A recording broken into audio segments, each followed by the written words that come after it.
Fences, and it is Jerry Newman that takes Captain Christy to the front straight away. He's certainly got a flyer there. Brusley is chasing him. I contrast Beulah and John Fankham towards the tail end of the field as they go whistling away from us towards fence number 2 now, which is the first of the open ditches. And it is Captain Christy out in front, and Jerry Newman allowed him plenty of rope there, and Captain Christy showing a clean pair of heels to his rivals now as they go out down the back straight here at Kempton, and Beulah is now joint favourite with the captain at 11 to 10. Well, 2 joint favourites we've got now for this King George, and one of them, Captain Christy from Ireland, is away out in front. Hair before hounds, the sort of race that I think that Bobby Coonan allowed him to run, and I think the captain is probably much better when he is allowed to run his own sort of race. And there he is, 7 lengths, I should say, in front of Brusley. Captain Christy jumping with gay abandon out there in front, and now Johnny Frankham has been niggling at Beulah, and he's got him up into the ruck, and he's not in fact waiting with him in quite the same way. Perhaps he's frightened of letting the Irishman get too far in front, and indeed Johnny Frankham has now worked Beulah up through the field so that he's got the Irishman in his sights. And as they go down the back straight, and as they go towards the next fence, which is fence number 5, Captain Christy is the leader by about 6 lengths, but Beulah has gone second now, and then comes Brusley, then the Queen Mother's Game Spirit, then Royal Relief, and right back towards the tail end of the field are Village Slave and Royal Marshal, who are just about together.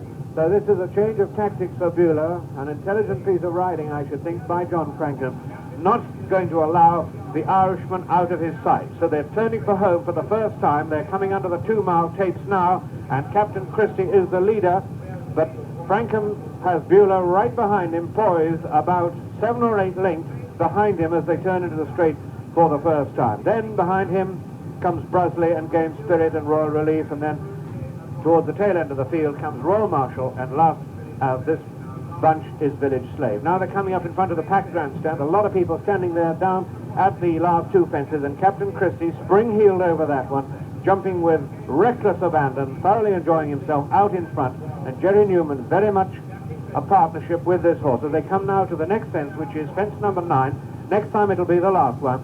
The captain measures this perfectly. Beulah measures it also equally well, and as they come sweeping past the grandstand, the race has taken its predictable course, with Captain Christy out in front by 10 lengths now from Beulah, who's another 10 in front of Game Spirit. Then a length and a half we go to Royal Relief, another length and a half to Brusley, 5 lengths to Royal Marshal, and another 5 lengths to the last horse, Village Slave. First to last, 20 lengths as they go now to the water jump, and the captain is sailing over that, followed by Beulah, and these two have begun to open up quite a lead over Game Spirit, who's third. In 4th place, Royal Relief. In 5th place, Brusley. 6th is Royal Marshal, and last still is Village Slave. They passed the point where they started from there, going out towards the next open ditch, which is fence number 12, on this triangular right-handed course, and as they begin to turn right-handed, Captain Christy has maintained that lead of about 10 lengths over Beulah, and the 2 of them have now really opened up quite a long lead. Indeed, the race has really been blown sky high, because out there in front is Captain Christy. He's 10 lengths in front of Beulah, and Beulah has left the rest of the field trailing behind. He must be another 30 lengths clear as a cloud of seagulls rise from the course as the horses come by. A white cloud in front of us, but as they come now down the back straight, this is fence number 13, and over it is Captain Christy, and he is opening up an even bigger lead over Beulah. He's about 15 lengths now, and indeed one can't look at it through the glasses, because when you look at Captain Christy, Beulah's out of shot.